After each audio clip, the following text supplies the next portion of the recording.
All right. Okay. We're live. Always almost HF potting together today with our friend Ryan. Hey, Ryan. Hi. Thank you guys so much for having me on today.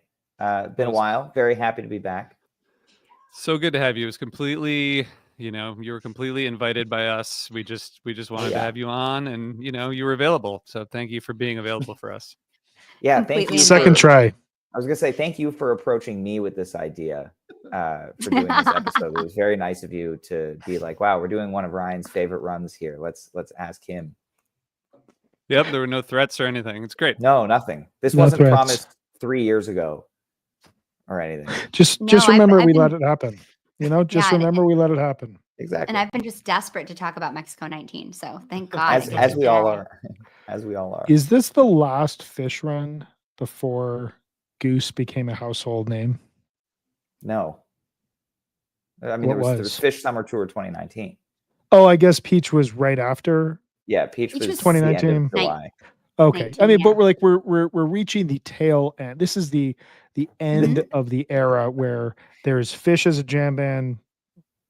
Spafford people are talking about, but okay, there's no Goose, there's no Eggy on the radar. No. Yeah. We're well beyond the, oh my God, there are younger, newer jam bands that are encroaching on our lives. What's going on here? It's a pretty incredible time to think back on. It's before the jam band Illuminati, kicked things off. I was also in my first year of university when this run happened. Wow. That's okay. Wow. We're going to get to the context. And we're going to talk about that really. We're going to talk about 2018. We're going to talk about like late 2018. We got to talk about all kinds of stuff. The context is everything, as we say often here. But first, okay. So next week we're premiering the new series Mount Rushmore. We have one more week for you guys to send us your thoughts about your favorite 4 versions of Bathtub Gin. Go to osirispod.com/Rushmore and fill out the form. I have a bunch of work to do, Brian. I know I promised that I would take all the responses and put them into something that we could then use, which I haven't done yet because I'm waiting for everyone to submit. Because why do it before all the results are in? That's just going to mess up the I mean, these late entries are just going to be like, can I vote for the Riverport Gin 6 times? Like, come on. I'm sitting over here. I'm like 6 Mount Rushmore episodes ahead. I got another draft planned out. Like, what are we doing, RJ? Come on. The bragging of being ahead. You guys are slacking. I know. Brian and Megan both think that like doing the prep for the podcast is like some kind of like competition, and I'm just happy to be here with my friends. So I don't know. You guys ever seen that video of that, like he's like some like fitness influencer, but he talks about like, I split my day into 3 days, and like, in a year, like I'm, every day I have 3 days, and then a week I'm way ahead, a month I'm way ahead, and I feel like that's Brian. Yeah, like, I'm like, you're not even on the same planet in terms of prep. Brian, it's funny for the amount that you do that you still lose it to Megan in every draft. That's a touchy really subject. Really touchy subject. Wow. We've had like team meetings about this. I think of another fitness enthusiast who once said that every time I get to that last set, it's like, girls see my muscles. I won't continue any further, but I'm getting that. I wanted to hear the Schwarzenegger impression. Okay. So same. I listened to the first Bathtub Gin today, so I'm right in line with Brian there. Yes. Ready to go. RJ, okay. We did a podcast about Bathtub Gin a number of years ago. We did. Fun tidbit. We did. Oh my God. How long ago was that? It was 4 years ago now, I think. Yeah. Which Bathtub Gin? The Magna Gin and Riverport, I believe, were the 2 that we talked about. Now we have a hint into what RJ is gonna have on his list. Well, I mean, I think anyone who's listened to this podcast ever, I think I talk about it almost every That's your $725.99. Yeah. It is. I still think it's really great.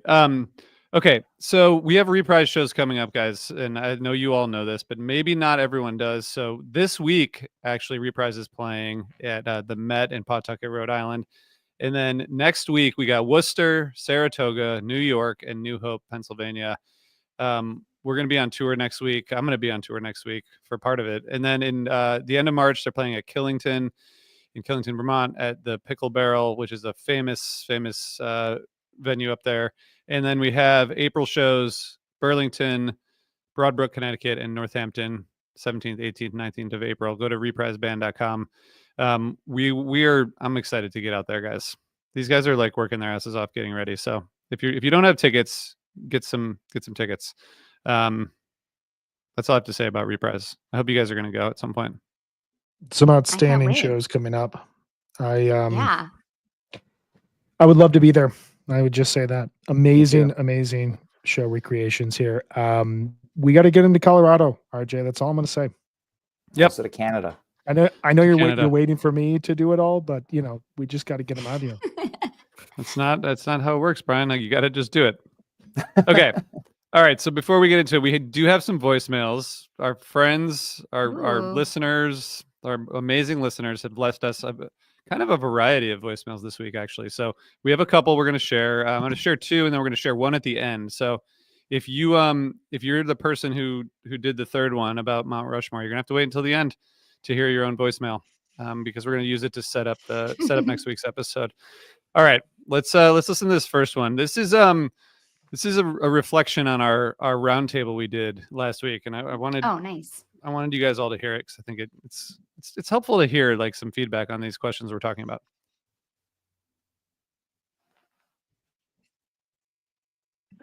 Hey, Matty P here, calling to give some thoughts on the President's Day episode. You guys touched on something that's always been really important to me as a music fan in the larger sense, and that's how the seasons play a role in my listening, and how certain shows and albums can bring imagery and conjure up a season or a feeling of a particular season. Brian's comment about Beach House's Team Dream album is sort of similar to how I feel about, say, Pygmalion by Slowdive.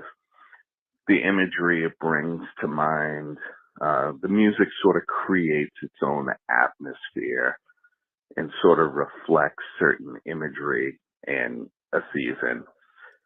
RJ mentioned Led Zeppelin, and that kind of reminded me how I feel about listening to Pink Floyd.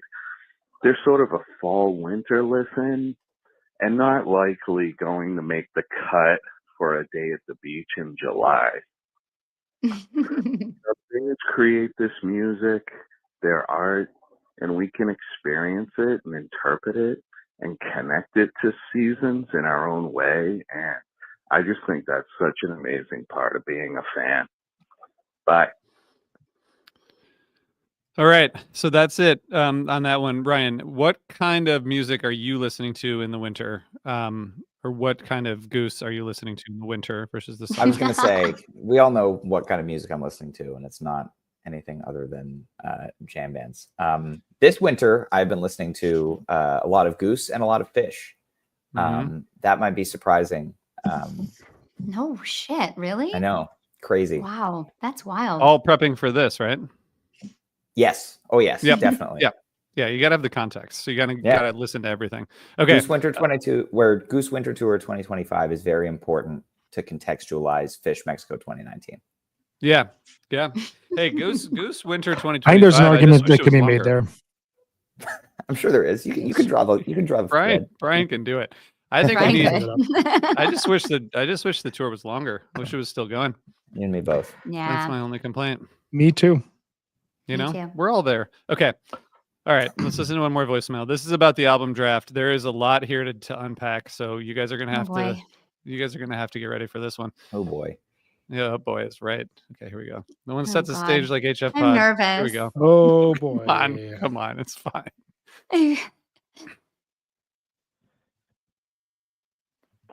What's up, guys? This is Jeremy, RJ's buddy from Sunday Morning Hoops.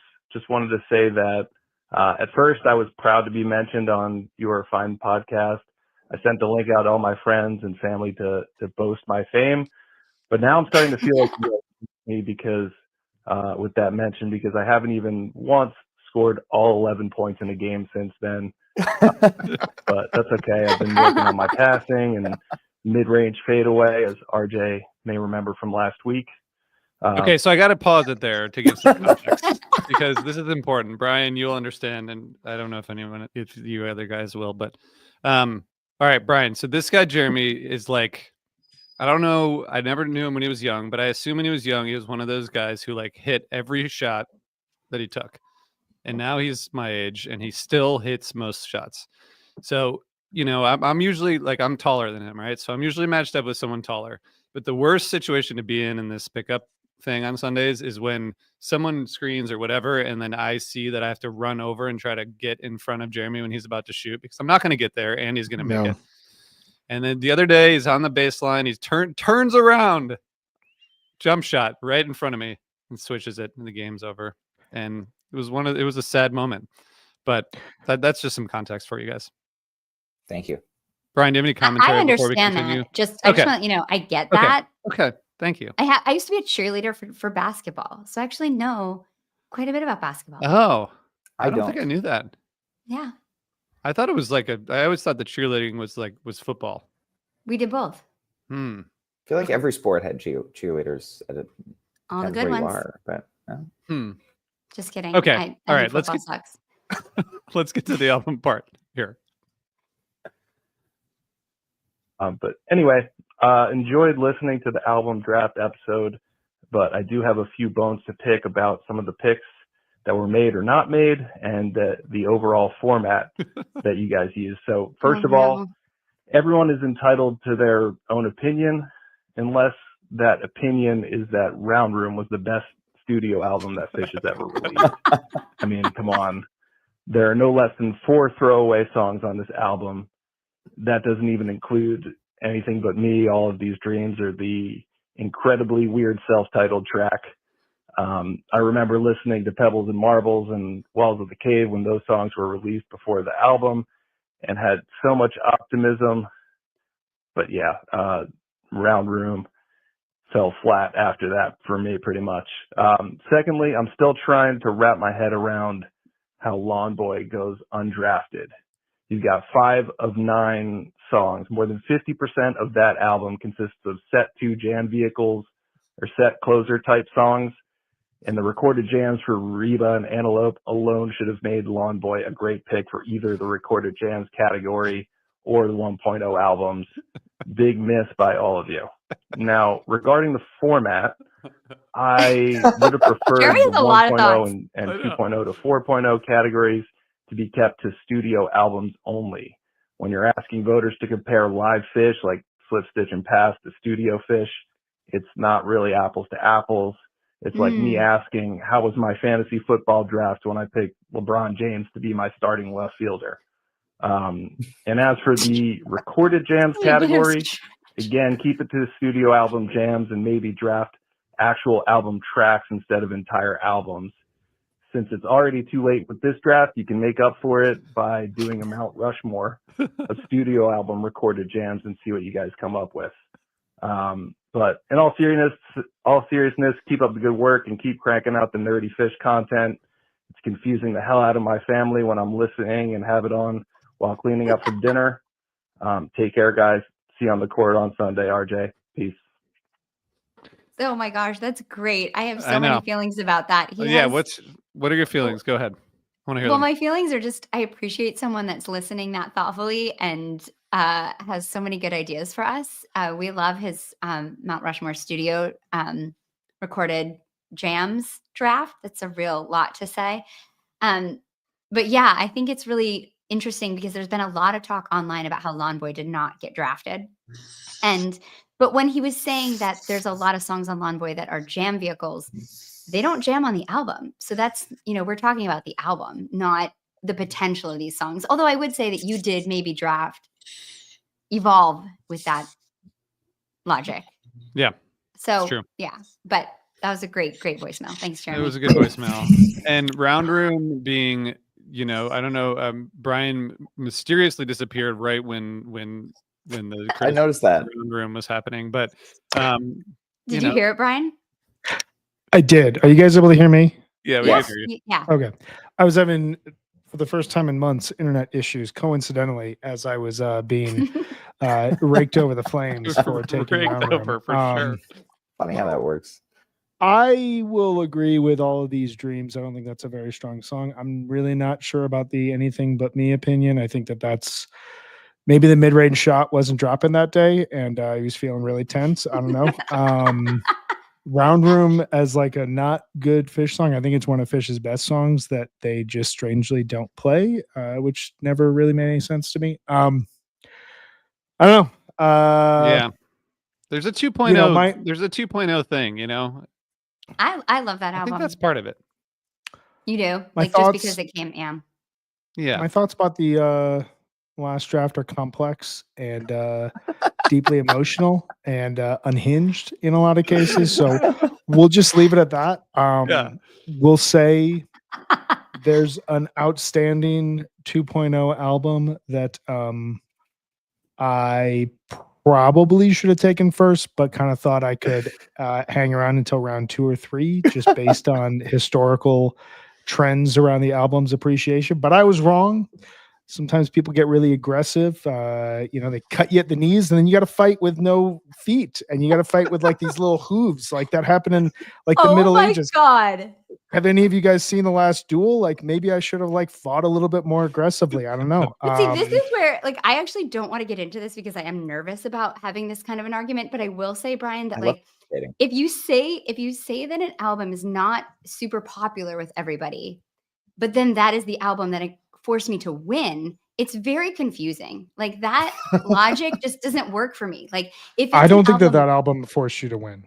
or caused me to win, I should say. No, I think Neil, God save Neil, the greatest mediator of this entire chat. Why? What did he say? Neil texted the thread I have with Ryan and Justin 10 minutes after the results came in and said, how in the hell did Megan get away with Junta, Rift, and one other non-Victor Disc album? I'm blanking on what. Actually, I have it right Picture here. of I should- Nectar, and I got the white tape. Yeah. And he was just like, how did you guys let her get away with that? And I was like, good point in context. But like, I think that's what got you to win. You got like the classic 1.0 vet, like everybody loves these albums. Yeah. If you had gotten Lawn Boy, oh my God, like people couldn't have voted you any faster, I think. If I can weigh in So- really quickly on said Please. same thread, leading up to the draft, Brian had been saying how excited he was to take the Victor Disc. And that was like all he wanted out of the draft. But why pretty much. didn't you It was take like, it first? That's what I'm saying. Like he kind of because I was afraid Round Room was going to get taken. To which By Megan then who? said, by you, and Megan said, I could never take that from you. So I don't know what we're up is down, Brian, down because is up. let me just tell you, the first thing hold I on. knew- Last thing. I was the worst spot on the draft. There's no excuse. I should have taken Victor Disc first, but I was the worst spot on the draft. You get no options. You were. You're like, I got every pick really matters. It sucks. And it is what it is. I fucking hate the drafts, but I just built a new one yesterday and I'm so excited for us to do it. So I couldn't. the thing I will say, like I know you love Round Room. Like I know that's your favorite studio album. So I would not have taken that. And I know that you think I would have because you think I'm this cold-hearted snake who just like goes in to like kill you at every draft. But I'm just playing with the strategy that I've set out for myself. And Well, I had I no am- idea that you like the $914.99 ACDC bag. I have no idea. Everyone This else is likes that Sherman- too. I know, Sherman Brian, has a I great- love how if someone was playing to win a game, because that's what this is, right? This is a competition, right? I'm just kind of wondering about that. Or is it actually just to make a list of our favorites and everybody like people vote on our favorites? No, it's a competition. I'm sorry that I'm able to use the snake draft so effectively. I've only won one more than each of you, just FYI. Everyone asking questions in here about, how am I okay? I'm great. This is why Are I you? still block my son's layups every chance I get a chance to. I could not possibly be happier with the albums that I got. And I'm still And riding you a got high Farmhouse, off and my you're albums. still happy. I'm so happy because I got the best albums. It's fucking great. I don't care if you guys don't know that. Man, What do we do? Now we're listening to Fish fans. Come on. All right. that's true. Good point, gotta say- RJ. Good Yeah, point, it's RJ. true. It's true. I gotta say, I appreciate every time I come on HF Pod. It puts in perspective how efficient Always Almost There actually is. was that You right? record 3 hours and 45-minute Yeah, long it's- podcast. Yeah, What what the hell are are we you talking talking about? Fission? Say more about that. It's on A topic. fission? I do just want to add, because I just looked back at the results. One of my favorite moments of the entire episode was when I was so excited to draft Casvelt Vox, and the two of you could not have cared any less. And you know what? Go fuck yourselves. Yeah. It's an amazing The best album. written, one of the best written albums of all Yeah. time. That was I what you mean, said. That was crazy. amazing. That's what you that said. was amazing. Asterisk, fish. No, but you 100%. fish albums. Even so, with the asterisks, I still question that. 100%. What That's are you crazy. You're talking out. about? You're It way has out. We You're Are way out Come to there. Outlive Our Turtle in the Brains. What are you Clouds. ta- Come Amazing song. on. It has a You were- dance breakdown. We are in come the to middle outlive I of our it. like brains. dancing. Divided but like sky. best Like, it written just- song. Come on. Oh Awful. my god. Also, Well, Brian, anyway, it's a- I'm just glad we can talk about it, Brian, because for a little bit it was a little touchy there, and I was nervous. So I hope that we can move forward in good sportsmanship to our next draft. We're I think okay. all- You've got like 375 shows you're gonna have to listen to before the next draft. So I'm just gonna Brian's sit already here and listened laugh to about all it. of them. Yeah. I think Oh all my these God. takes, It's true. Brian, out of all your takes, the fact that you think that Round Room is one of Fish's best songs is maybe the biggest head scratcher of them all. But we got to move on to the episode. We can't We do. move on if you're gonna make an We should rename the undercut. episode. If you're gonna make an undercut like Twitter, jab like that. Let me put my my comment into full context here. One of could encompass like 75 songs. What do you? I didn't say it's like a top 5 fish song, Definitely but I one think of, it is. it's a it fish is- song written. I It agree. is one of the best. It's one of the fish ever songs that has written. been written. Yes. That is. too. That's a Yeah. good point as well. I'm gonna go down the middle here and say that it's a good song, but maybe the last one we all heard was 12, 28, 24. Which So that's why we is don't like it. nobody should listen to. Yeah. No, no one not. should listen That's to. true, Who wants to Ryan. listen to that Good point. show? Can we forget that show happened? I would like to. Yeah. Mhm. All right. They're gone. They're So let's gone. talk about the context here. So speaking of Casvelt Vox, we got Halloween 2018, right? Segue, it works. And then we got New Year's Eve 2018. That's what we got before this Mexico run, which is helpful, I think, once you listen to the run to kind of set it up. But Ryan, Totally. first of all, why in briefly, please, why this run? Why is this so fascinating to you? This comes at a time for me that was like right in the thick of me starting to really analyze everything that Fish was doing. I think I kind of gained the ability to start properly analyzing the music in fall 2018, and that's also a reason why I love that tour so much. I started listening to every single show that they were playing, like every note of it in summer of 2017. So before that, I had only heard like highlights, whatever. But summer 17, I started being like, okay, I'm listening to every single show. Not gonna do this anymore. And so I was also, when Mexico 2019 happened, I mentioned it earlier, but like I was in my first year of university. So, previously I had been obviously younger and not as connected to everything, but 2018 was like I started live streaming every single show. Like I stayed up, until 3:00 in the morning for the whole Vegas 2018 run, watching the live streams. So it was like very committing myself to this a lot. And I think that's why I like the improv of this era of Fish a lot. And I think that this Mexico 2019 run is really interesting because it comes as kind of an extension of the fall 2018 sound, but you're starting to hear what's going to happen in 2019. Because even with the amount of slop that there is in 2018, this Mexico run is much closer to how much even sloppier 2019 was by comparison. And I think this is the last run where Page has the Moog Voyager synth, which was a big change when he got the Moog 1 in 2019, which obviously has been such a big part of his sound for the past almost 6 years now. When did the Voyager come in? The Voyager came in summer 17. So that was the kind of like the sound of the So Baker's that's what Dozen. set up the Baker's Dozen, and then he Yeah. got rid of that. Went to the Moog 1 in Yes. middle of 2019. Okay, cool. Yeah. Summer 2019, the Moog 1 debuted. And then, obviously he locked himself in a room with it during the pandemic and came back playing it completely differently.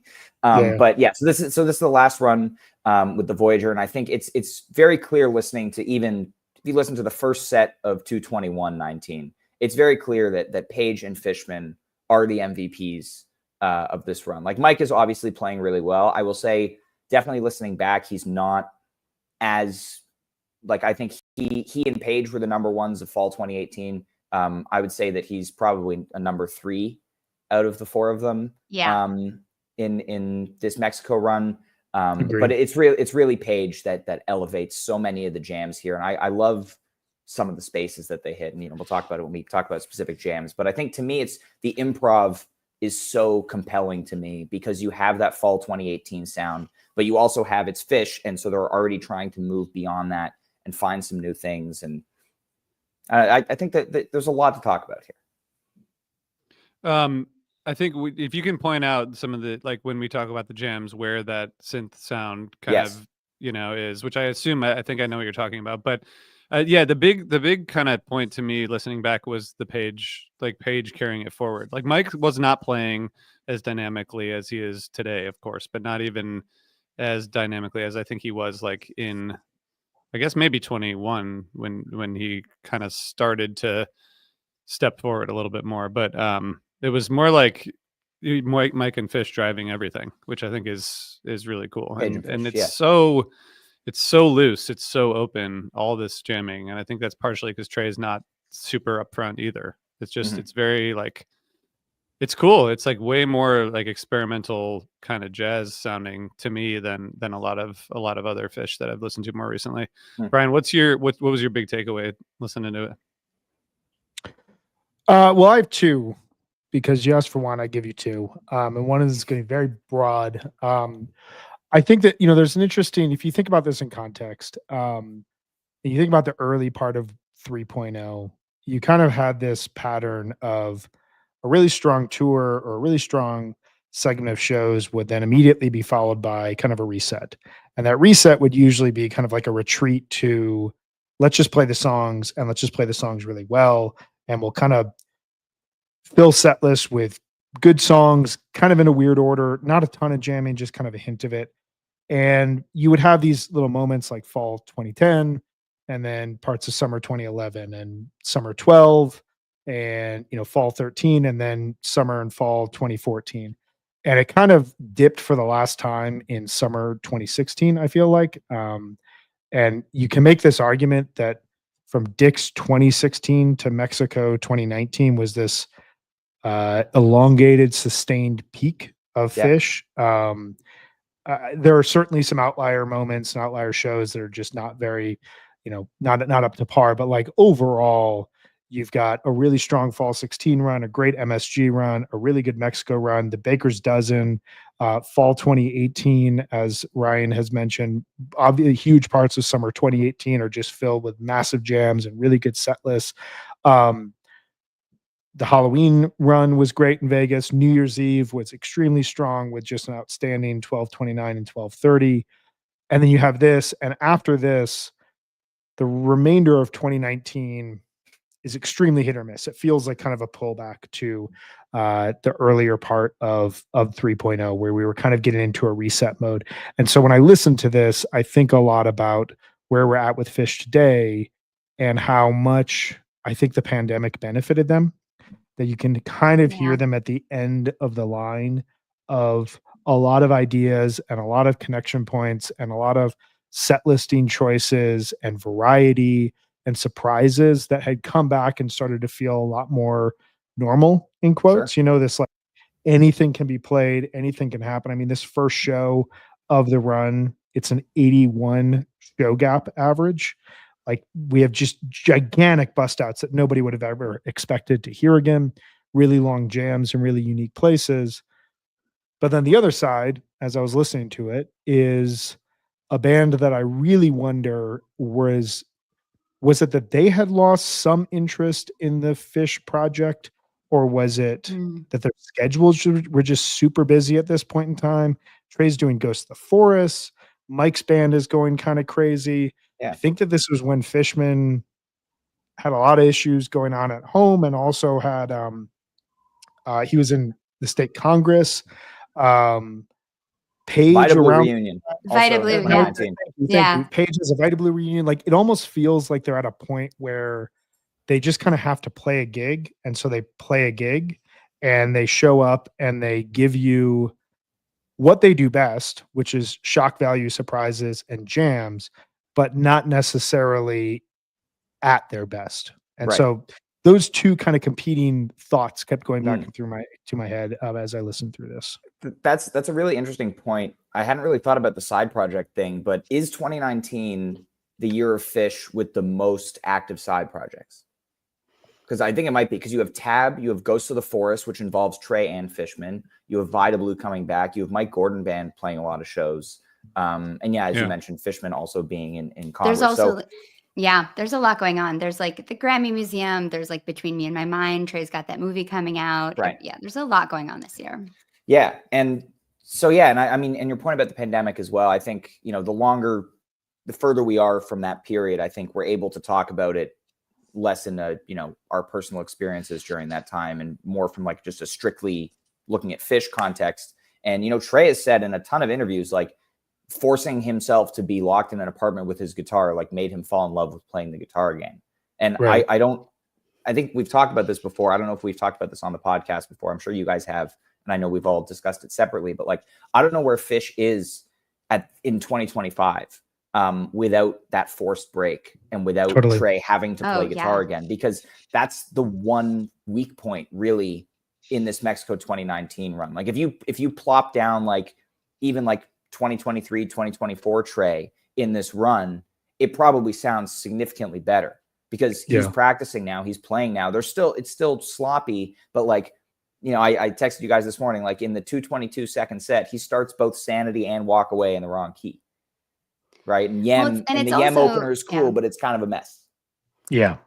Well, and I think also the other thing is that he's not just sloppy in the composition or playing in the wrong key. His jamming isn't great either. Like he's not taking the lead. His guitar tone doesn't sound good. It's really fuzzy. He sounds like uncommitted a lot of the time. And I think that's one thing that came through for me really strongly. And I agree. Like I was thinking about that a lot. Like Trey needs to practice his guitar. That's what it sounds like to me. And, you know, he was going through a lot. I think what he went through with his friend writing Ghost of the Forest was super emotional and also taking up a lot of his creative energy. You know, when you write something and make a piece of art like that is so emotional and so coming from your heart and honestly a way to survive such a traumatic event, I think that, you know, he was probably tapped out with Fish a little bit. And it's interesting to me the way that they try to kind of make up for being really sloppy and not playing as well as they could, which is to just have some fun. And I think the moments of this run that are really fun are when they're just being silly. Like you think of the Martian Monster at the end or Sanity, or they're playing bust outs to save themselves, you know, like, okay, let's play this bust out. And you can hear them trying to do that. And I think it works at moments, but it's listening to it with 2024, 2025 Fish ears. It's hard to listen to because Trey just, to me, he sounds so weak. Mm-hmm. Well, and I think that you make a really good point there. And I think it's something we should focus on as well, because we did not invite Ryan Storm on this podcast to shit on his idea. There are genuine moments I think we really, there are genuine moments that I think we all really liked about this. I think the point you make, Meg, is like, there are a lot of runs that Fish has done throughout history, and especially throughout 3.0 and 4.0, where they're not feeling it, or it's all not connecting, or the jams aren't super impressive, and they revert to like very standard set listing. And one of the things you get in this run throughout the entirety of it, it's what makes it a real joy, is even if they're all not on the same page in terms of what key they should be playing in at the same time, or like, you know, they're just like, Trey's like, I literally don't know like the next 30 bars, but you guys take it and I'll just kind of like play in the background. They are inserting big songs in really wild areas, and they're inserting bust outs in really cool areas, and they're kind of figuring out, almost in the way that they had mastered in the early 90s, how their set list can advance the show forward if the improvisation, and this is not to say it's not there, but if it's not as like dynamic and strong in some cases. And I think we'll get into that, because I know you have very specific thoughts on it. But RJ, what do you think? Well, first of all, I think you guys are being a little too hard on Trey in this. I mean, I don't think it's not 2024 level in terms of his contributions, but I think the way that he uses the Leslie, the way he uses his effects, the way he is like complementing what Page is doing mostly through his effects more than his soloing, I think creates like a really cool and loose soundscape that I Like it's spacey and watery and loose, and I think it's like a lot of fun. But I don't disagree with everything that you guys are saying. But I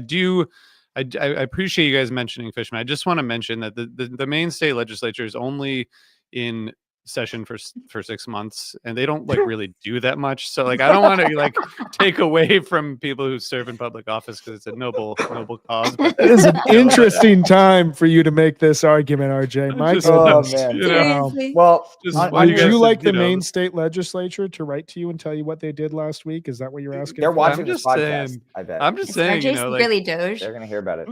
They might Hey. not let him into Maine. But I'm on just your saying point most about- state legislatures are like they're not in session very much. I just don't think maybe it's more like him running that general store. That seems harder than being in the Maine state legislature. That's but- a fair It point. Seems harder. That's- Yeah. Okay. well, Anyway, your- go ahead, your point Ryan. about please. your point about Trey's effects. This is like the pinnacle of like, Trey obviously revamped his whole rig at the end of 2017. So you're a year removed from that. 2018 was full of trying new things and new effects and trying to dial in the amps that never quite really clicked.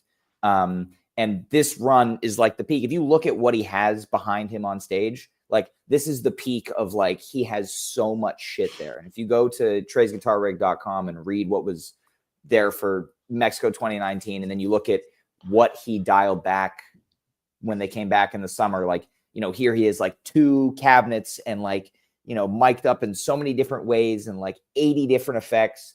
And by summer, he's dialed it back to like 1 cabinet and less effects and stuff. So this is like and honestly, this Leslie tone is like probably the biggest thing I miss about Trey from this era. I love It's the so way that unique it to this sounds. era. Like Yeah, this is it's all over. only 2018. Yeah, and I think my only issue, because I think you make a really good counterpoint there, RJ. And Ryan, I'm wondering now if we invited the wrong Ryan on here. Maybe we needed to bring Ryan Chicheri on. No, but I think that the one thing I get hung up on is I really do like that the Leslie tone. I really like what he did in a lot of summer and fall 2018. And I think like the maximalist sound he's going for here, where there's not as much nuance, there's more like, I'm just going to blow you away with these like big chunky chords that like mimic Page. That's a great way of putting it. I think the only thing I get lost on is it. Whereas today we get these varieties of like Trey goes to the synth pedal and then he plays really quiet and really delicate. And then he finds a riff and it's a very simple and straightforward riff. And it kind of allows the other guys to play around him in a really cool way. And it cuts through everything. This just feels sometimes like just like an onslaught of very chunky chords that are like rock Sure. and roll and Yeah. danceable. They're very Ooh. like LCD sound system-esque in a way, but it's almost one note after 3 shows that I don't even think he was doing in the fall. Like there was a lot more weird experimentation in the fall, like the Chicago No Men's. But that said, like you guys are right. Like it doesn't seem like it's as much he isn't practicing or didn't show up ready. It's more he's trying something that isn't working gear wise, and that is impacting the larger sound. Yeah, and That's last interesting. thing. I didn't realize that. Sorry, Maggie. Yeah. No, I was just gonna say, like, I don't love this tone from him because I always just want to hear Trey play emotionally a lot of the time, and I think he's able to do that with effects now and balance it, like you're saying, Brian, in a better way. But when I don't hear at all like a crystal clear tone from Trey, like ever, I start to feel like I'm just missing it. And I think that like these, to me, I'm interested to hear if you guys don't. I think he does sound unpracticed, but maybe I'm just not as like good at detecting that. But to me, it just doesn't feel like he's confident when he's jamming, which is a different thing for him. My biggest thing that I just want to respond to what Brian said there about kind of it being a maximalist sound. I hadn't really thought of this before, but I think a lot of the Mexico runs, especially in the last few years, you've gotten these more like beach vibe jams. I think about the Beneath the Sea of Stars from 2020, the Carini from 2022, even like the end of the Wave of Hope from 2024. Like you get this quieter, spacier mode. And there's none of that. I think the closest you get to that is like the spacey section of the Tube, but it's still like foot to the floor tempo wise. Like there's very not high really energy. There's no part of any of the big improvisational moments where it's not like very propulsive. And you think of like how much sound is in all 26 minutes of this Set Your Soul Free. And like the huge blasting peak of the Mercury, and I always wanted it this way, right? Like they're not cooling down. Like, and it's funny because one of the things that I know Brian and we've talked about a lot, but what we love about 2018 as a whole is the post-peak jamming.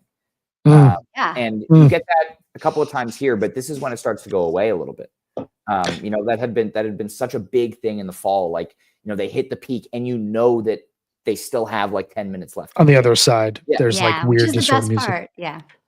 I just had a really weird thought, and I want to throw it to RJ to get his thoughts as well, because he's got very interesting thoughts on this that I was not prepared for, and that's the beauty of a man who doesn't show his cards before he podcasts, or cares about draft results. He's here for the hangs and the good. God bless him. The good vibes. Vibes guy. No, but 2019. Like the sound that we're talking about here almost peaks with that helicopter sounding effect that Trey finds in the Ruby Waves. But we're all talking about like maximalist, aggressive, like, balls to the wall, jamming here. We're 10, 11 months away from like this most gorgeous 7 minutes the band has ever played in the MSG Tweezer. No, like weird. It is wild that like even in a year that is, I don't think is as well regarded because of what's happened in the intervening years. We have these like really tentpole moments that I think you can talk about the lack of nuance in this run, but also the like extended jamming of the Ruby Waves, and then that really beautiful melodic segment in the Tweezer as all being really important as they would move forward, even though it wouldn't be revealed for 2 years. Sure. Yeah, it's interesting. I mean, who knows what's happening here? I mean, I think there's a lot in summer 2019 that's worth like going back to. I just think it was you have to cherry pick, right? Like, it's a long tour with a lot of like stuff that's not worth going back to. But there's some moments from the Camden run that are really great. There's some moments from each of them that have like these moments. I mean, I think we can talk about the highlights, but that the end of Tweezer in Mexico, it's the last night, right? Where they that like kind of layered sound at the very end, like the last minute and a half, is like that's one of my favorite parts of the whole run, just because it's like, and I feel like that's where they start building, is on things like that. And that's like Trey he's kind of just playing the same notes over and over, but the way that they build it toward like with some intention and a little bit of kind of like intensity, I feel like that's the stuff that kind of is built upon later on in the year. Sure. Totally agree. Yeah, that's a really good point. I had totally forgotten this jam until I went back. Yeah. And I was I had an earbud in doing it's very house cleaning, and I was just like, oh my God, I cannot believe that this is happening right now as they're about to leave. And from that Tweezer, we're going into I like that segments. I like that. Yeah, that segment, Brian's favorite word. The Tweezer Carini Ghost Santos is a great segment here, because I mean, you don't have a tentpole jam in night 3, right? Like night 1 and night 2 both have at least one massive jam. Yeah. And night 3 they go for more of the, we're gonna have fun approach, especially in the first part of the second set. And this Tweezer is also kind of like a show saver in a way. Like, it's not super long or super crazy, but it's like you're getting some improv finally after, first 2 Mike's Weekapog and 8-minute Fuego. They were just throwing ideas at the wall at that point. Yeah. And then this came along and they were like, cool. This works. 5-song insane encore. Yeah. All right, let's talk about play this encore at, Meg. I have an idea. Maybe the last night of Mondegreen, maybe? Yeah, I know. That, like, so easy. Just literally take this encore and plop it in there. Like, they've learned this lesson. You get an epic Fuego instead. I mean, it's not bad. Some of us went to Dick's, and that was basically the encore for Mondegreen. Oh, God. Well, it's also like, I think that they've learned this lesson. Like, this encore is such a consolation to me. I feel like it's like hey, we didn't really get there like as much as we wanted to tonight, but like, here you go. Like, that's what it seems like to me. And maybe I'm not. They're probably like, whatever, we just want to go have fun and like fuck it up. But that's what I think what you were saying earlier, Brian, and commenting on my comment is that, like, if you're going to be sloppy, at least like have some fucking fun. And this encore is like that. But would have been good at Mondegreen to have some fun. Trey was too hot. Last comment, RJ, I promise. And then you can we can progress this For the podcast. entire episode? 45 minutes Wow. in. I know. Yeah. Wow. Yeah, Okay. then I will leave. But your point about them having fun, I disagree. I think they're having a lot of fun this whole run, and I think what we see from Fish kind of starting They're at the having Baker's fun. Dozen, and really when Casbout Vax happens, I think that just kind of, I think especially with Casbout Vax, after that, it's every year since it's been like they are having an absolute blast up there. And summer 2019 musically may not be the most impressive, but like I remember like watching the shows and listening back, and like they are so clearly having such a great time on stage that entire tour. You know, you think of the Camden 20 years later and that hee haw riff, like, and how that shows up for like 2 weeks after, Yeah. right? You don't get that when they're not having a lot of That's a fun, really right? good point. No, And honestly- and I think they're having fun on this run. That's what I'm saying. Yeah, Like, and- this is saved by their fun. Mike posted after summer 2019, he posted an Instagram, like a whole long thing about how much fun he had on that tour. Mike Gordon, who like doesn't look like he ever wants to be on stage with Fish. Like, you know. Have you ever true. seen the man's tour highlights playlist? Because I don't Well, know. if I that's a trust his- different story. He's not good at Fish. All right, let's talk about night one. Let's talk about night one highlights. Yeah. We've kind of touched on these. We kind of jumped around, which is very, very unprofessional for this podcast because we're usually extremely on, Sorry. on Totally, point. it's Ryan's fault. Forgot what show we're even talking about. But Megan, what were some of your highlights from the first night? I like that everything's right from the first set. I love how it gets really dramatic. I think Paige really delivers on the piano. It's got a nice little peak, some soling from Trey. And then I really love this Soul Planet, the Spanish Moon. I think this is awesome. Like, it's so fun. Has that like rocking groove, kind of eases its way right into the Little Feat cover. It's so great. And that was a huge bust out too, right? Hadn't been played since 2010, and so growly and fun. They sound like they're really enjoying themselves there, having fun. But my favorite jam from this whole run is the I Always Wanted It This Way into Death Don't Hurt Very Long. I love it. Has like the groove, it's got the bliss peak, and then it's got like a scratchy synth jam. And I want you to tell me more about that, Ryan, because I don't really understand it, but I want you to tell us what's happening. Yeah, but then it has that kind of spacey end into Death Don't Hurt Very Long. So this is a great jam. And this is a jam that I've returned to, like, even outside of this. This is probably the one jam that I listen to from this run. Yeah, and Ryan, I want to ask you about, like, I think in the twist, like, you can hear Paige, like, he's all over the jam and the twist, just like to kick things off, and it's like really loose and open. And that the synths in there, I want to hear what you have to say. But Megan, on that jam that you just pointed out, that is kind of like the epitome of the whole sound. What you just like that segment, like the Trey with the Leslie. It's very open, but then he does, I guess, he kind of carries it forward toward a peak, and then into the Death Don't Hurt Very Long. But Ryan, where does the synth sound like start for you in this night one? Is it like at the twist, like right at the beginning? So I will say that the only real synthy stuff that happens in this show, to my memory, is in the 2001, which is nicely extended. You get some great synth action from Paige, but I think this run is the last run that we've had of Fish where Paige is really all over the organ, because once he gets the Moog 1, like that's where his brain is going. And you still have a lot of organ jams in summer 2019, but especially when they come back post-pandemic and the organ is now behind him, it's not nearly on his focus. But at this point, like, obviously summer 2017, you had so much of the Moog because it was the Voyager, because it was new, and he wanted to be playing that in every jam. And by this point, he knows its role, right? New toy syndrome. Like, Trey gets a new pedal, he plays it for an entire year, and then it might stay in the rig, but then it gets used more tastefully afterwards. So the organ is kind of at its last run where it's the centerpiece here. And I think he goes to it in a lot of jams on this run. I remember at the time, like, even I think the chatter online was like, Paige's organ is the MVP of this Mexico run. For me, I want to call out in this Everything's Right, like it's not jam charted on fish.net. I think it should be, because I think at this point we were getting a lot of really, really solid 15-minute or so Everything's Rights. That was kind of the standard, modulate up, great bliss peak, kind of rocky re-entry, which is not great in this version. But what I like here is Trey actually switches guitars in the middle of the jam. He played the first half of the first set on the original Languedoc, like the Marmar one from the early 90s. and then switches in the middle of Everything's Right. So they get into this, like, you know, Fishman's pushing the tempo and Page is just laying out on the roads, and Trey goes and switches guitar. And so there's like, I don't know, 10 or 15 seconds, maybe 15 seconds where there's no guitar. And it's just like, whoa. And then he comes back in with this just like soaring lead line that just, I love. Like, I love that moment specifically.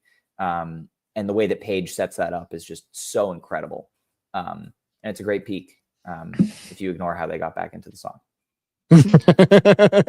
If you ignore That's a a good- specific part of the song, it is a great song. No, I agree with you. And this was a time when Everything's Right could do absolutely no wrong. Mhm. I remember I saw the Austin version when they really broke out, and from there you had a killer version in Camden. Why am I blanking? You had a great version in Albany. The you Rosemont had show opener. Rosemont show opener, a Vegas show opener. You had a stunning version on 12/30/18 where Trey, Winner of the Jam of the Year bracket in 2018. and probably rightly so. I mean, that riff he finds is so counter to anything that we hear here. Yeah. Like, he is just that is Trey finding a riff and just like taking it to the mountains, and here is a very different sound. But yeah, that I remember when it happened while watching the stream, and it just was like, because they'd opened the show with Spock's Brain, the Spock's first Yeah. 429 shows, Twist, Free, and Who Loves the Sun, the second version ever, first since Halloween '98, 604 shows. And it was wild to then, like, because you're already feeling off kilter. This is not a normal way to open a run. These are huge bust outs that people may never see, or most likely will never see.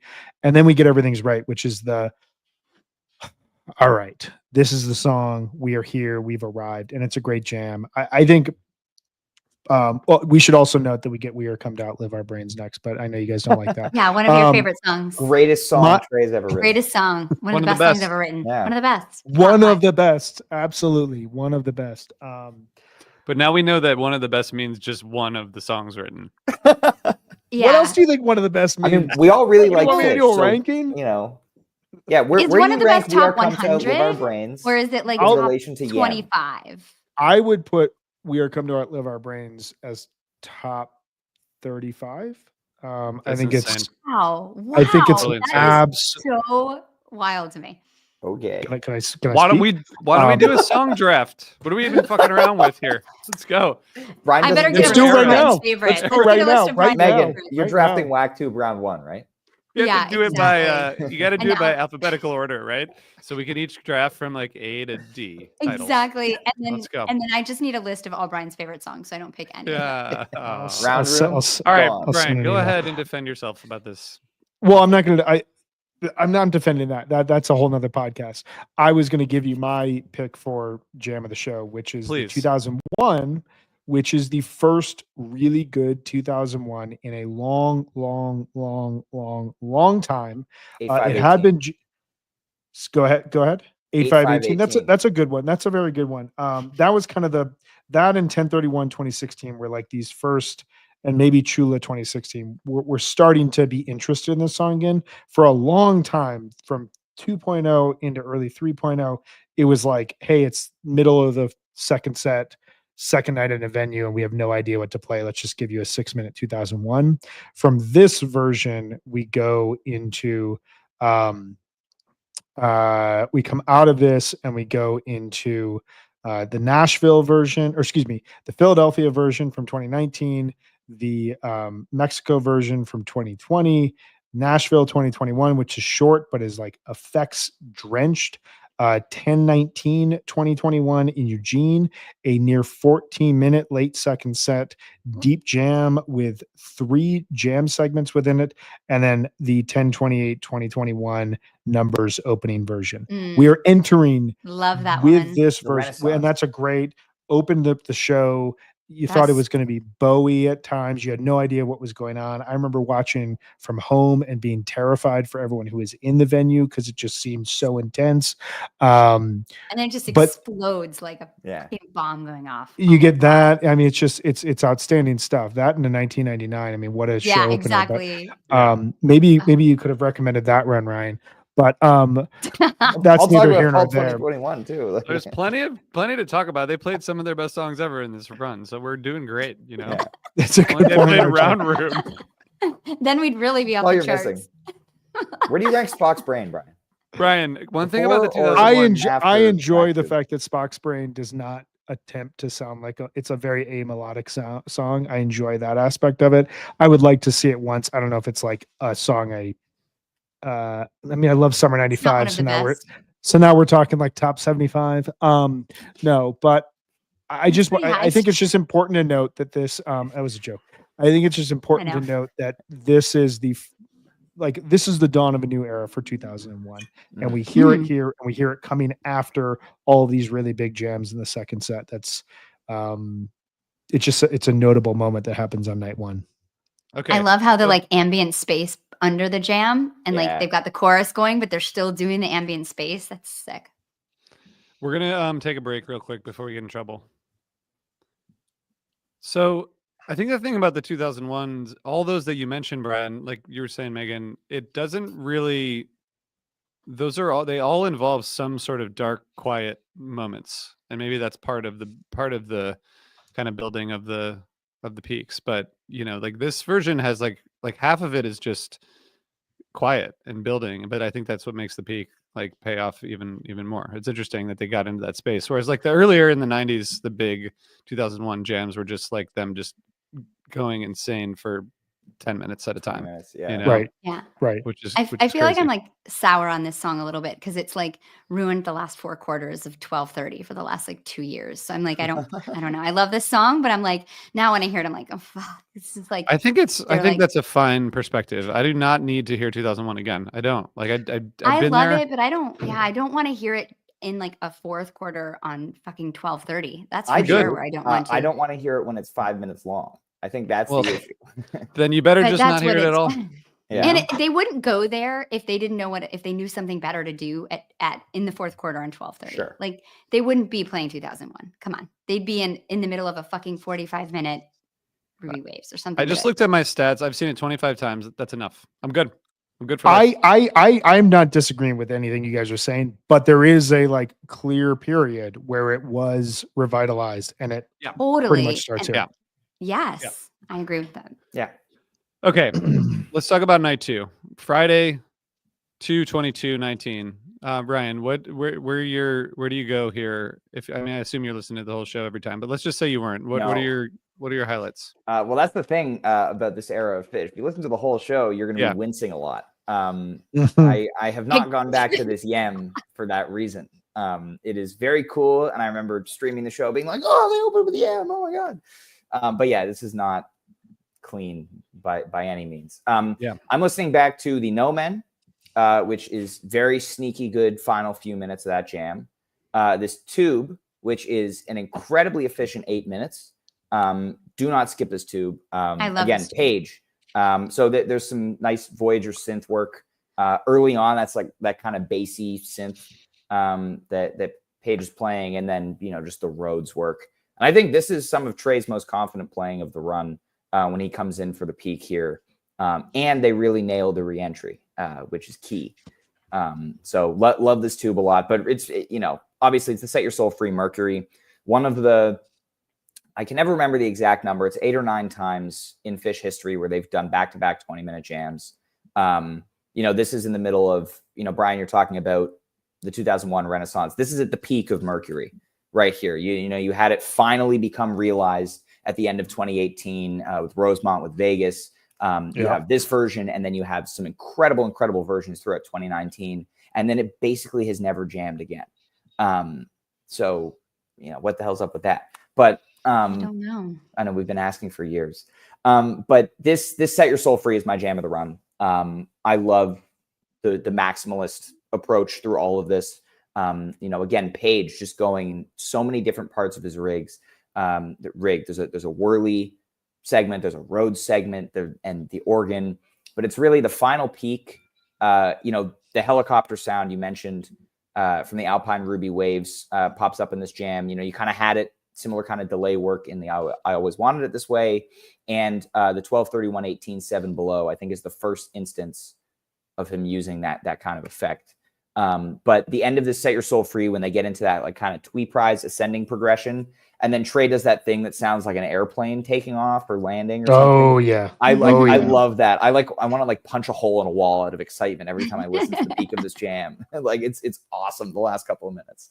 But I think it's really engaging throughout its whole runtime. And yeah, it's amazing. And then the Mercury is just like pure bliss after that. But the Set Your Soul Free is my highlight of the show here. I just want to jump in and just say that Mercury, and I mentioned this earlier to you guys, like the Mercury into the Slave, like at the end of the Mercury, he's like doing the thing that he did a lot in that time when he's like the like the little like just playing almost forward, like like dancey little riff that doesn't really make any sense, and he's not really hitting that many notes, but and then they just transition really well into Slave, which is just not a very common. It's not what you would have expected. It's not what I would have expected at that point in the show. It's pretty cool. But the Set Your Soul Free is great. It is interesting that we're in an era in 2019 where Mercury is the reliable song that they know how to play, because 5 years later, they don't know how to play Mercury anymore. Trey didn't really know how to play it at this show either. He knew how It's to jam very it, though. sloppy, the compose It part. is way tighter than any I've heard recently. Like I was like That's true. pleasantly surprised listening to this Mercury. I was like, oh yeah, that's how that song sounded. This show is so interesting to me. I think that sorry to be repeating this, but I think that this is one of, we don't have to get into the specifics here, but one of the best shows on paper that the band has ever played. Like set list wise, this Really? is about Set list is awesome.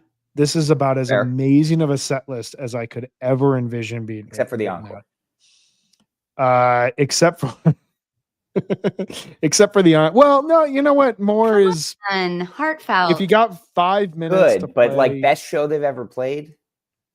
All right, so let's just say first and second sets. Like because you best show have- they've ever played. Like Whack Tube is one of the best songs they've ever written. Like that kind of. I am saying on paper, this is one of the strongest set lists that the band has ever played through 2 sets. And I think that holds up in the court of law. You get your first You Enjoy Myself opener since July 9th, 2003. I saw ECW in the chat said that he called the Yem opener, which means he's yeah. either got amazing predictive skills or he's just like, gambling with whatever at this point in time, because just amazing. That's a great prediction. That's all. That had to be so sick. There have been 14 all time, 3 since 2000. But my notes for this Yem were that feeling when the vocal jam is better than the jam. You get Turtle in the Clouds, which is the 3rd performance ever. And I don't know how they don't know how to play it. It's shocking. It just debuted like 4 months earlier. Your points are Ryan, the No Men and No Men's Land jam, the final few minutes, the way that it fades into just really beautiful ambient space. It kind of tears up the entire argument we've been making this episode about how good Trey point. doesn't play with nuance. It's a beautiful segment. First emotional rescue since the Fuck Your Face show, 233 shows. There's not a single person that would complain about Tube. Saw it again, closing out the set. Again, they don't know how to play it, but it's great. And then the 6-song second set that is 2 of your most reliable jam vehicles of the era. Slave, kind of the perfect end of set, mid set table setting, like it just transitions really nicely. Harmless Possum, unless you're RJB, and then Sanity and to Walk Away to close out the set. Like it's just at every point you're either being reinforced that Fish has written some really awesome songs and knows how to place them in the set list, or they're throwing out a song that you had no expectations would be played and is being dropped down on you in a way that it just elevates the energy of the crowd. It gets back to like what you guys were mentioning with, 2001 becoming this very predictable 4th quarter song. There's no predictability in the show. Like this is one of those shock value. Every song that's played, you're just like, what? Like they're playing this now, and it's the Whoa, best way possible. Yeah, they played this in 2021 for Dinner and a Movie on like the anniversary of it that Yeah, year. And I remember watching it. I think my dad was visiting and I was showing him it. And it was so fun to watch because this set one, I think feels like a set two. Like this is a perfect set two set list. And I think that Unless like you're RJB. Shade, yeah, Shade Saw It Again is like solid fourth quarter stuff. And it works really well in the second quarter too. But yeah, this tube, I just want to say this is my shit. Like the way that this jam sounds is that's Meg stuff right there. That's what I like. I love it. Gets so rich and so funky. It starts with like that mellow, like groovy Plinko jam. And then it has like a big finish after like a bunch of like tight shit. I like that a lot. And yeah, I love the Snowman's too. There's like two other really great versions this year right after this, like the one in Maryland. And then the one I saw in Camden was just awesome too. But yeah, I think that this show is super strong. And I think that I think this is probably like my favorite show of the whole run, despite having like the better jam the night before that I liked, but this is a really strong show. I think especially opening with the second set with these two big monster jams. And this Set Your Soul Free, this is like the fifth time that the song goes really big. So it's still kind of new into like being a huge jam vehicle. And the fact that it goes 26 minutes to open the set, it's just, it's killer. Yeah. It's one of the classic things that we can rely on with Phish nowadays. And the Set Your Soul Free is a part of it. That like that song debuted midsummer 2018. And by the fall or by the winter of the next year, it by is a week late. Yeah, it's the second version was 25 minutes. Well, yeah, no, you're absolutely right. But like by 6 months later, it's just like every time it's played, you know that you're getting something big. Yeah, I love that. It's like what's going through your mind right now. Like they love their new stuff. It's awesome. Yeah. Mm-hmm. Okay, let's talk night 3. This you mentioned earlier, Ryan, there's not like a tentpole jam here, but there is some. I mean, it feels like to me from the beginning of the show, like they're becoming a little bit more comfortable as they go. I mean, with the exception of some composed stuff, but like the Blaze the opening On curtain. Oh my god! I think the Blaze On jam is great. And I guess to me, when I was listening back to this, I think the mics, right, like that part that you mentioned that earlier, the mics through the tweezer or through the Carini, really, that like mics is kind of like the perfect vehicle for this kind of sound. You know, it all works so well. That's a really good point. Yeah, I like it that. felt like it was like kind of coming together. But I don't know. They did not play many of these songs very often, I guess, like in terms of practice. But do you think that they were like, we're not going to fuck with hydrogen because we cannot do it? Like I was looking at this and this is like the only fourth time that they didn't play that Weekapaug followed mics ever. Yeah. I think that never do that. I think that with the other compositionally complex songs they played, like, you know, Yam or Divided Sky or Curtain, I don't think, you know, they didn't think they could play Hydrogen. Like, we're going to draw the line there, but we're going to play the Curtain. I know, but it is kind of weird, though, that this is only the fourth time ever that they've played Weekapaug right after mics. I don't know. And it's not like a particularly great segue into it, like some of those versions before. Right. It's not like just like came. Trey also wipes out during this first tube. If you watch the video, he falls over while doing like the rock star running around the stage. But to his credit, maybe his tightest moment of the run, he doesn't miss a chord. He listens to this first tube. You can't tell when he wipes out because he keeps playing. I forgot that. But this Chalk Dust is, I think, my favorite part of the first set. A little bit of some interesting kind of dissonant work in there. You know, they weren't doing a lot at the time. Kind of 8-12-18 is another one that kind of does a similar kind of old school dissonant build in a shorter, you know, set closing Chalk Dust from around that time. But this set list, despite having a lot of newer songs in it, kind of has an old school feel to it. I think that's just because I look at this first set and, you know, seeing Curtain with Punch You in the Eye, Divided Sky, Chalk Dust, Destiny Unbound, like that like jumps out at me as like kind of an old school vibe. Whereas you still have, you know, Blaze On most events, Steam, but I don't know, this kind of has an old school vibe to me there because of that. And, you know, I guess the Mike's Weekapaug, I think, and Kung, big black furry creature, right? Like there are these things that are more of an old school fish kind of feel, in my eyes at least. I get that. I mean, I think the gimmickry attitude and like the fun, like let's just let the set list dictate things rather than the jamming.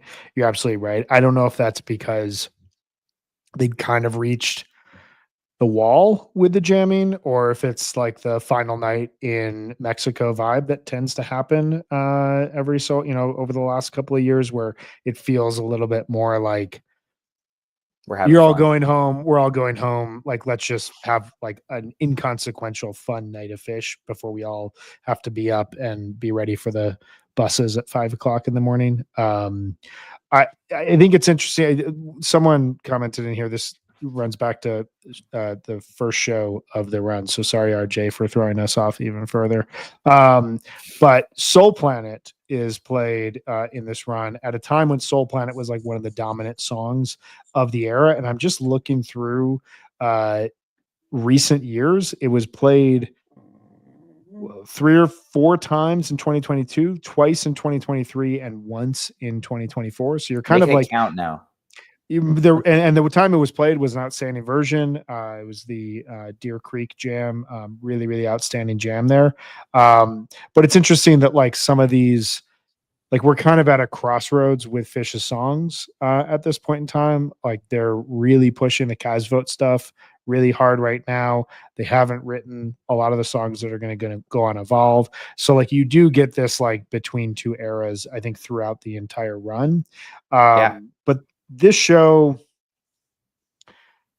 I think this is one of the strangest Fish shows that's ever been played. And I say one of because I don't have a list of all of them. But like this almost reminds me in the same way as Alpine 99.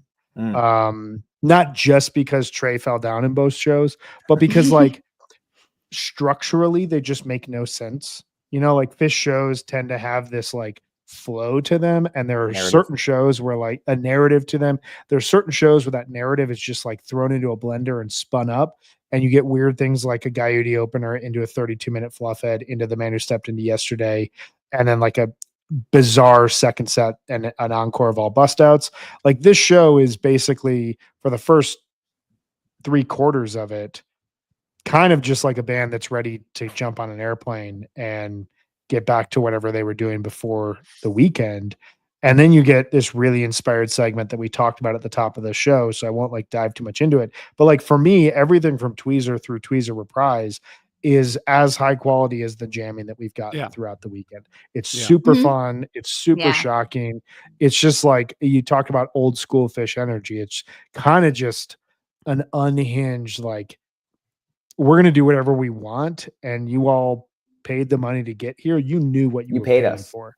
Like you weren't, like you weren't paying just for like the jams or like us to nail all the compositions. You're paying for the energy and the shock value. Like that's a huge part of the Fish experience. And anyone who left after the show got that in the final 45 minutes of it. Yeah. Yeah. Yeah. I mean, I think you're right. It's all about the energy, Brian. That's what they say. It's all about the vibes. Some people say it. I'm defending it in this very specific moment. Do not clip this and put this out into the world. We're gonna do it. We're clipping it. Brian Brinkman, vibes guy. Vibes guy. It's in Mexico that does it to him. It's true. The Blazon in at the beginning part of this, and Brian, you went back to the Soul Planet. I feel like the Soul Planet, the Blazon, there's like 4 jams throughout this run where they like leave the song structure, and then Trey like fires up the Leslie, and then that kind of kicks off the exact like kind of predictable, place where they go with the jam. But I love that. Like I wish that Trey did that every jam.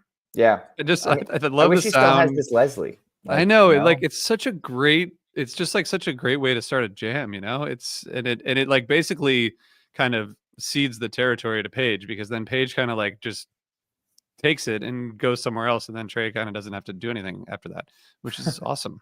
I think these jams are great. I love them. Ryan, what's your lasting? RJ loves these jams. Like, it's so. I fun. do. Were you at this run, RJ? No. No. Yeah, I love it though. I mean, I'm all about Paige. RJ is a vibes guy, except for Possum.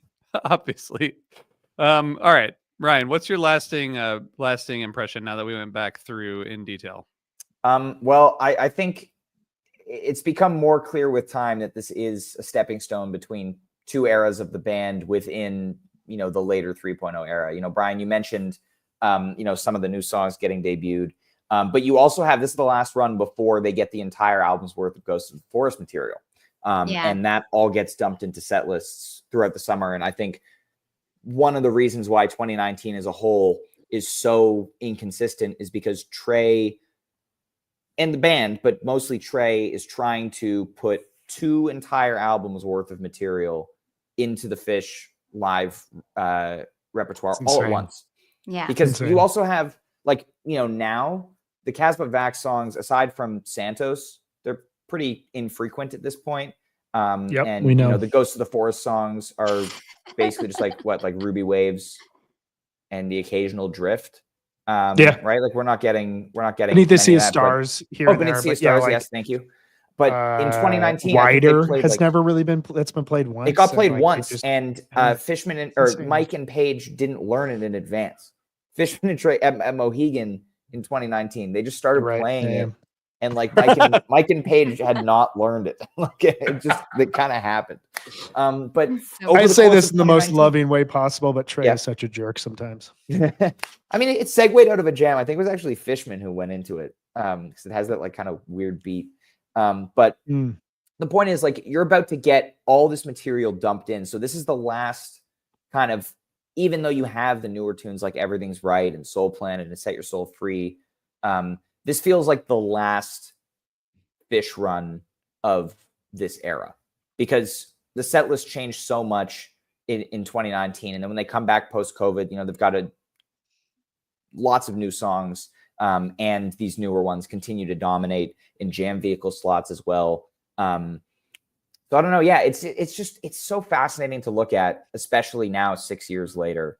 I said to you guys before we started recording, this is sloppier than I remember. And I think as a 19-year-old, I had more rose-colored glasses about it at the time.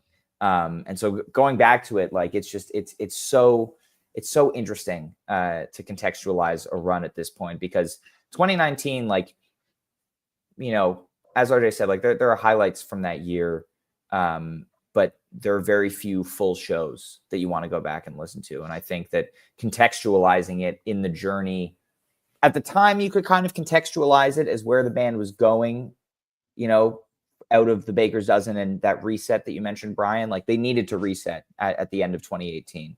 But looking back on it now, 6 years later, is so fascinating, because I think there's so much that you can pick out, that you can trace to, kind of things that didn't really work, that they kind of reworked, in 4.0. But yeah, that's the biggest thing. It is the stepping stone, this run. All right, thanks, Ryan. I appreciate that. Does anyone else want to add anything about this run before we start previewing Mount Rushmore? Because this is fucking big.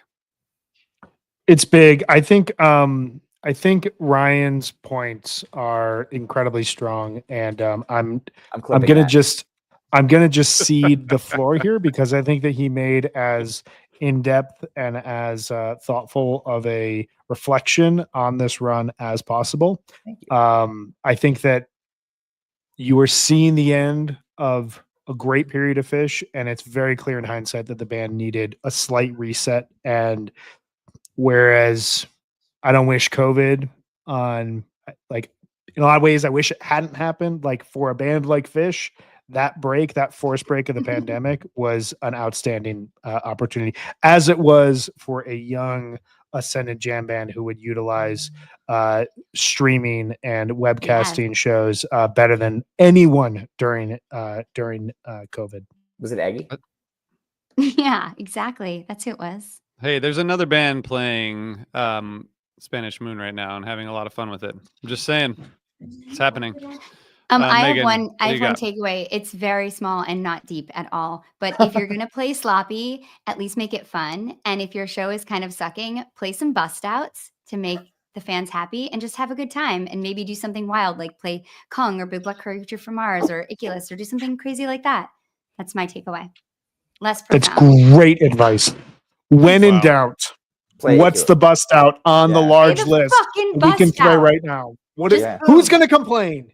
Can you play too Nobody. many bust outs? Is people Yes. are people going to be like, "Oh, that's Yeah. a gimmick"? Oh, Everybody they're just been throwing bust walking outs around in. like arm in arm, like, oh my god, we Brian, just I heard can see fucking you melt the complaining guns. Like, oh my about- god, we just heard, You- you know, like Okay, but they would figure out Trey would figure out a way to get really cute with it. No, you put And, Melt the Guns mid set too, and then they get jukeboxy after, and so Brian would then complain about the Melt the Guns because it would alter the flow of the set. no, he complained I about just- what happened after. Come on. I just want to say that Megan, we said earlier, I said earlier, Megan never stops teaching, and this is a teachable moment for everybody. You know, if all else fails, at least have fun, which is what we try to do here. Exactly. Ryan, thank you, Vibes. thank you I for don't know what coming. that is. Thank you so much for Okay. having me. It's a All right, pleasure. you can just stay there. Don't go anywhere. We got to listen to a voicemail because people have been Oh yes. people have been anticipating the premiere of our new 2025 Mount Rushmore series. So let's listen to a quick voicemail. I think it's going to get everybody pumped up for next week. You guys ready?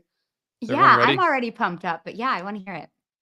I know I'm you are. I'm but- still seething about this bust out comment, but keep going. I'm calling from Charleston, South Carolina. Just want to call and say I appreciate the podcast. It has gotten me to re-listen and kind of rediscover a lot of the old tours that I hadn't gone back to since experiencing them the first time. And the Mount Rushmore kind of exercise that you've posed now was getting me thinking. And in starting the exercise as it with does. bathtub gin, of course, I thought of the Went gin. But it's made me also think that night 2, set 2 of the Great Went happens to have 4 Mount Rushmore jams in a single set with the Down with Disease, the Bathtub Gin, the 2001, and the Harry Hood with the first Glow Stick War. No disrespect to the essential Uncle Pen as well, but I think that is also on Mount Rushmore of Phish sets. So just a little thought to chew on. And thanks so much. Looking forward to the next pod. Look at that, guys. A Mount That's Rushmore awesome. set. That's pretty awesome. Brian already has his An list. idea. Here's the Oh. idea. I can see the wheels turning. I know. Whoever I love came up it. with this Mount Rushmore idea is really fucking smart and cool. I'm just saying. Was It was Megan? you, man. We're not trying to steal your credit. You came up with the Mount Rushmore idea. It Okay, was yours. you did it. That's your job. My Is dra- like, that's my win of the hey, year. what Mhm. might be a thing that we can spend the next 2 to 3 years talking about. You come up with it. All right, it's great. You did an amazing job. Megan When wins. we- Megan wins the drafts. I come up with the stuff, and then Brian And I just make actually spreads- makes everything happen. I just make spreadsheets. Brian Um, plans everything that we're doing. He sets He it all does. up. He does set it all up. mhm. I think that this caller brings up a great idea that gives us content until the 2030s at least. So we're good until then. Exactly. We're good. We're Finally. good. At We're least. good. Okay, so next In week terms we of are the gonna. versions, Yeah. Go ahead. No, I want to hear it. Do you agree on principle that there could be 4 Mount Rushmore jams in this set? If I agree offhand, it This is not gives legally away- binding. it gives away a lot of information. So I'm just going to say Mm. he could be Interesting. correct. Yeah. He could be incorrect. I think that without giving any information away, I feel like I'm being like interrogated right now. Without giving Yeah, a little bit. anything away, that would be incriminating to me.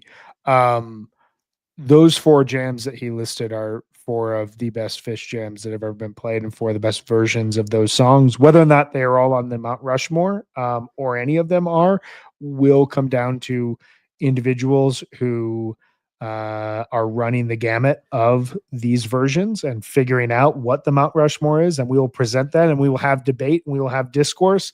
But I don't think that he's making an outlandish claim. I'll say that. It's a You can neither freaking amazing confirm nor set. deny. How do you what the hell? That set is just perfection from start to finish. My God. The essential Uncle Um, Pen. Essential Uncle Pun. Okay, well, just so everybody knows, we are not competing. We are not We competing should with make each that into other. a T-shirt now. Oh yeah, there's no We should. competition. There's There's no not? competition, although we are No. gonna. All three of us are gonna reveal our own Mount Rushmore lists. So during we the can episode. vote on it still. So we'll see how they're different. I don't but think there'll I be don't- any voting. No, I don't think voting. Do you think no. we need voting? I don't think Yes. we need No. voting. I don't want voting on this. All right, we will. I Take think this. I don't think we need voting. I think that we No. get feedback and Ryan, you can what- vote. Perfect. I'll text Yeah, you guys. Ryan, you can my text us opinion. and tell Meg's us. gonna Tell us win. who. I want to vote. Oh, that's amazing. Brian, are you picking the Mount Rushmore for next week? Are you? So I'm Yeah. on tap. So He yeah, is. so the way that this will work is we will rotate through the three of us. Each person has a song of the week. They determine the 4 versions that we will talk about throughout the episode. And at the end of the episode, the other 2 hosts will share their Mount Rushmores, and we'll just see where we're at. I think that more than anything, this should be a good reflection of individual tastes, but also, and I'll explain this more in detail next week. As I'm approaching this as the way Mount Rushmore is constructed, where you have the founding father in Washington up there. You have Jefferson, who doubled our land total and whose system of government we have been chasing for 248 years, 49 years this summer. You have Lincoln, who reunited the country and whose moral spine is the center of the country. And you have TR that brought us into the modern age and who really set up, what progressivism could be in the 20th century. And so you have these very diverse, are they the best presidents? I don't know. I think that that's slightly debatable. Do they define the American ethos? Yes, 100%. And so what I am looking for, and I hope you two are as well. Yeah. RJ, since you haven't started listening, you can take this advice and run with it. What I am looking for are the 4 defining versions of each song that really showcases what this song means in Phish history. So I think with that framing, expect surprise picks here in an Ooh. interesting way. This is interesting. I'm glad we talked about this because I don't know if I thought about it like that. So that's helpful. Well, I like I've that. never listened to Bathtub Gin before, so I'm looking forward to hearing what it sounds like, and maybe even one of these jams. I might see. I might discover something new. I heard that they played it in July of '98 at least twice. So I'm looking forward to diving least in and twice. learning more Oh about my this. God. Um, Can I actually This is say not, hi this to is not Elisa? inaccurate. comment. Yes. This is Yeah. very, very on point. Yeah, Elisa's making really great comments in the chat, and I just wanted to shout her out because I've been a fan of hers from SiriusXM for a long time, and I'm glad we finally connected online. So thank you for listening, and excited to get to know you. Brian, what you said about how you're approaching Mount Rushmore, that's not how I'm doing it at all. So, Shocking. You I two hadn't have different either. approaches? What? I was doing That it like never the happens. ones I liked the best. That's how I was doing it. I think I understand what you're saying. They are tent poles in a way. Yeah. They're four mean- tent poles for the tent of Bathtub Gin, Think Who about it would that you way. swap out on Mount Rushmore if you had a pick?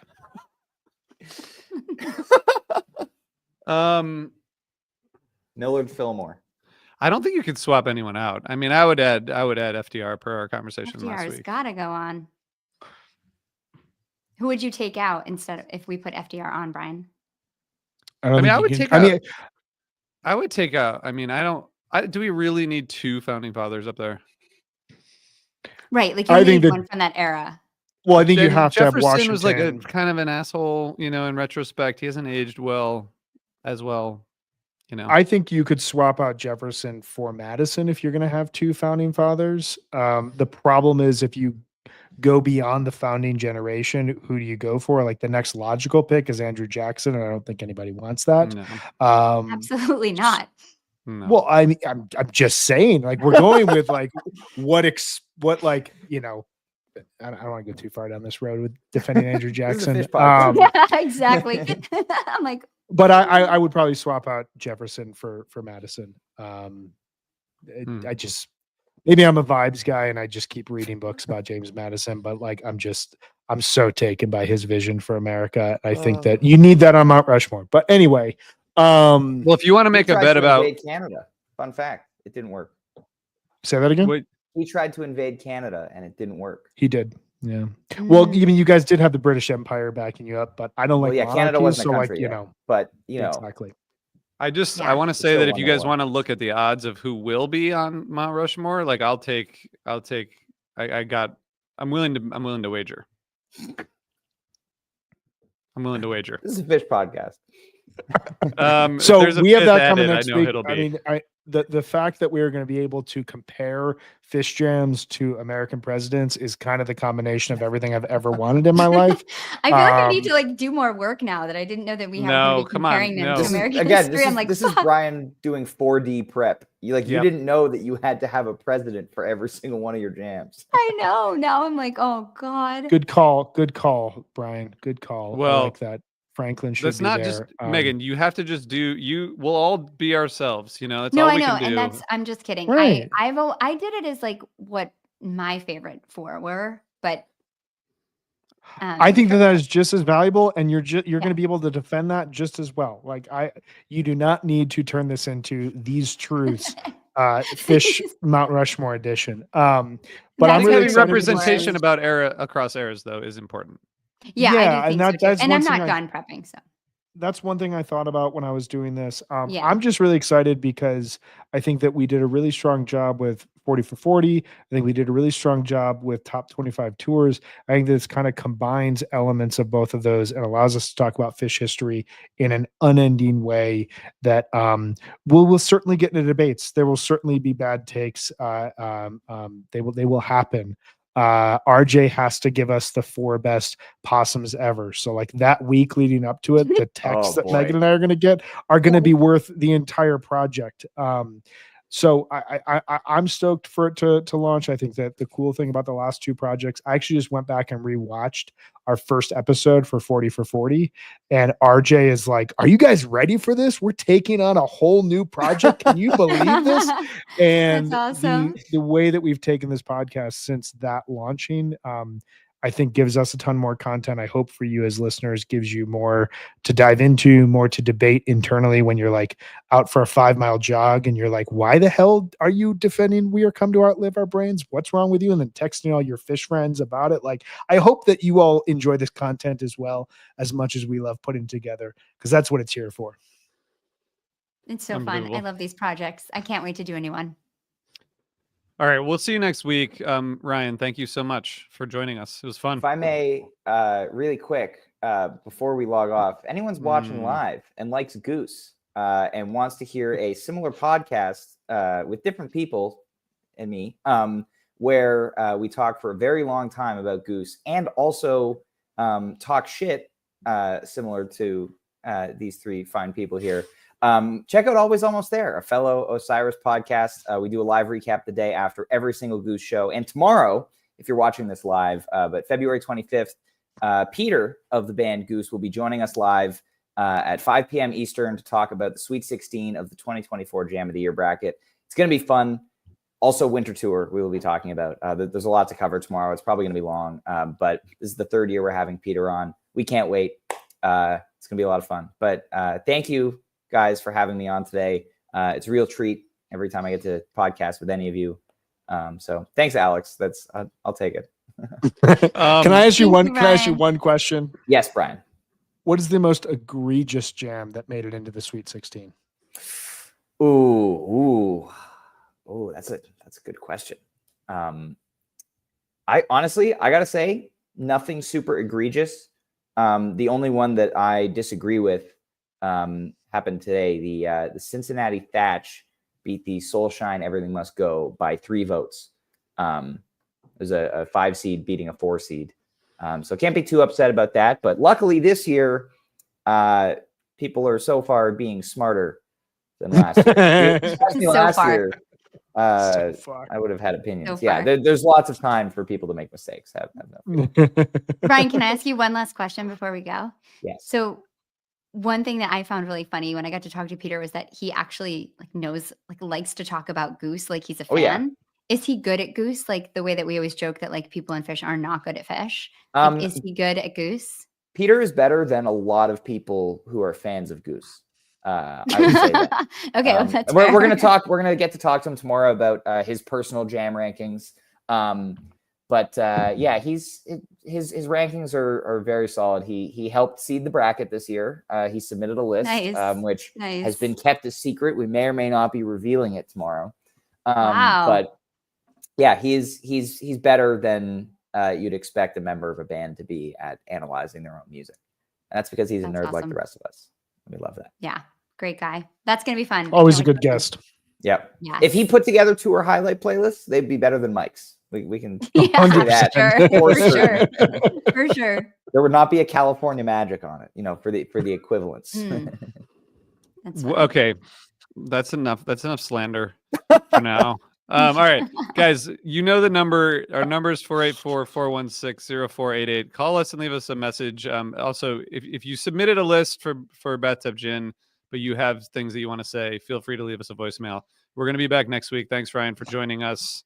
Thank you. I have to say one more thing. I'm Oh, yeah. sorry. I Nope, know that this that's is going to be never cut short ending of this pod. podcast. Bye. Have a good week. We have 2 podcasts next week. 2 podcasts. We are Yes. double headering it next week. Oh. 2 podcasts. We got Library Card and we've got the launch of the Mount Rushmore draft back to back. And when we reach the end of one podcast and RJ is sitting in this chair like that, like, oh my God, I got to leave in 10 minutes. We'll have a whole nother podcast for you all. So I just want you all to be ready next Monday. Huge day here at Osiris Media, where we launch a new series and we talk about what book, Meg? What are we talking about next Monday? We're talking about Demon Copperhead by Barbara Kingsolver. Epic book, and it's going to be so fun to get into. And we've already been having a pretty cool conversation about it offline, so I know it's going to be really rich on air. So Library Card is really going deep, and I hope people are checking it out. So yeah, if you want to join us for doubleheader next week, we're going to give RJ all the pee breaks he wants. Brian and I are going to have all the seltzer we need. It's going to be amazing. So please join us. Oh my God! All right, are we allowed to end now? Wait, I have one more thing. Do we have any reprise shows to promote? Or? No, we don't. We already Oh. did it, and we want everyone to go listen to Always Almost There. Go listen to Ryan and his friends, Yes. including Thank you. Neil. Neil, We love you, Neil. We love you. you. Thanks for keeping love Ryan you, in Neil. line. All right, guys, we're Yeah. gonna see you next week for real. This time, I'm ending the stream, so that.